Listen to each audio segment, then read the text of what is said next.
we are learning more about the suspect in a gruesome murder case out of Dallas. You're looking at video of the man accused of cutting off another man's head, being booked and fingerprinted into the Dallas County Jail. In the early hours of September 10th, 2025, a motel in Dallas became the stage for one of the most horrific and chilling murders in recent memory. A man murdered, beheaded, in front of his own wife and son. The suspect, his co-worker. The motive, something as mundane as a broken washing machine. This is the story of Chandra Mouli Nagamallaiah and the night that shattered a family forever. Chandra Mouli, known by those close to him as Bob, was not a man who sought attention. He was 50 years old, a loving husband, a devoted father, and a hard-working motel manager.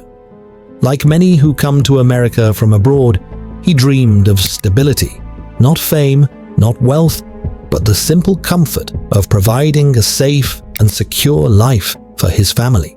At the Downtown Suites Motel in Dallas, he worked tirelessly to keep the place running. Guests knew him as a kind manager. His family knew him as their protector. He lived right there at the motel with his wife and teenage son. The rooms and hallways weren't just his workplace, they were his home. Within those walls, he built a modest but meaningful life. But on one ordinary morning, the walls that sheltered him and his family would become the very place where their lives were torn apart. Working alongside Chandra Mouli was Cobos-Martinez, a 37-year-old man with a dark past. He carried with him a history of violence, arrests, and a short temper. Yet at the motel, he was simply another co-worker, someone who, on the surface, seemed like part of the daily routine. But beneath that surface was anger, a storm waiting to explode. And on September 10th, it did. That morning began like any other. The sun was rising over Dallas, the motel humming with the ordinary sounds of doors opening and closing, guests preparing to leave. But inside the laundry room, a small problem sparked what would become one of the most gruesome crimes Dallas had ever seen. The washing machine was broken. Chandra Mouli told Cobos-Martinez not to use it until it could be repaired. But the instruction wasn't given directly. It was translated by another co-worker. To most, this would have been nothing. To Cobos-Martinez, it was everything. An insult, a humiliation, a blow to his pride. He walked away, seething. But he didn't walk away to calm down. He walked away to plan violence. Minutes later, he returned. In his hand, he carried a machete. The air shifted instantly from normal to terrifying. Chandra Mouli saw the weapon and fled, his voice rising in screams that echoed through the motel parking lot. His wife and son heard him. They rushed outside, desperate to help. They saw the man they loved, the husband, the father, running for his life. And they saw the attacker closing in. They tried to intervene. They cried out. They tried to block his path. But Cobos-Martinez shoved them aside and raised the blade. Then, with merciless rage, he struck. The machete came down again and again. The parking lot became a scene of chaos and terror as the family screamed and begged. And then, the unthinkable happened. Chandra Mouli was beheaded in front of his wife, in front of his child. But the cruelty did not end there. With chilling calmness, Cobos-Martinez kicked the severed head across the parking lot twice. Then he tossed it into a dumpster, as if discarding trash. The silence that followed was unbearable.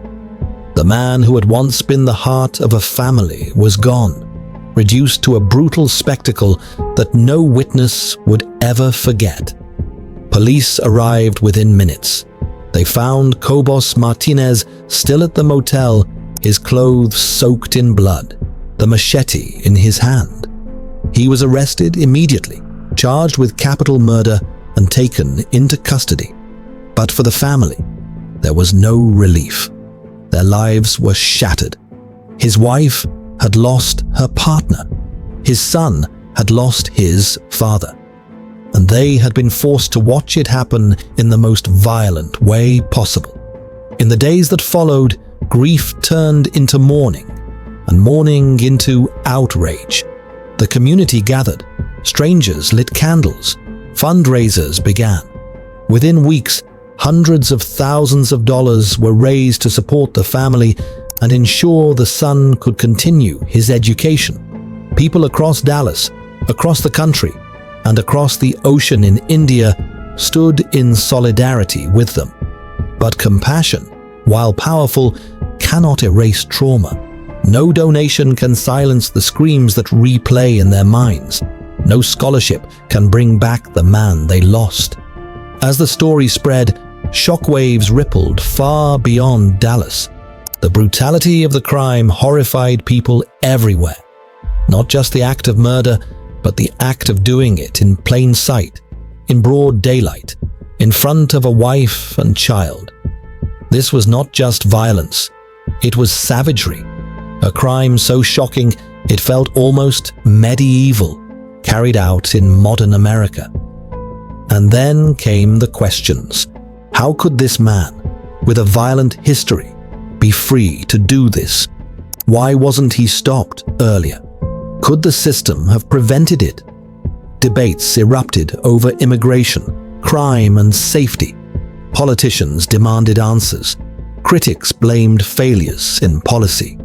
Others saw it as a sign of how quickly ordinary disputes can spiral into horror when anger is left unchecked. But for one family, the debates meant nothing.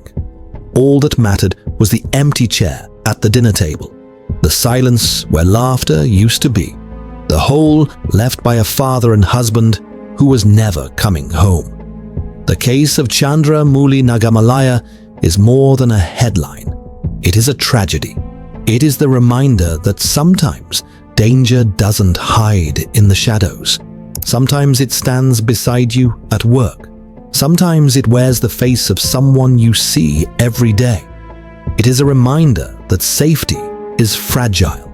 That anger, when it explodes, can destroy everything in its path. And that the scars of violence are carried not just by the victims, but by those who are forced to watch. On September 10th, 2025, in a quiet Dallas motel, one man's life was stolen in the most brutal way imaginable. A father, a husband, beheaded in front of the people who loved him most. The suspect now sits behind bars, awaiting trial. The family is left with grief that will never fade. And the world is left with questions about justice, about prevention, and about the darkness that sometimes hides in plain sight. This was the Dallas Motel Beheading. The night innocence was stolen. The night a family was shattered forever. At Cold Case Uncovered, we believe stories like these must never be forgotten. Behind every headline is a human life, a family torn apart, and lessons we cannot afford to ignore. If this story moved you, subscribe to Cold Case Uncovered. More chilling cases, more haunting mysteries, more truths that demand to be told every week. Your support helps us keep these stories alive. Because remembering is the first step toward justice.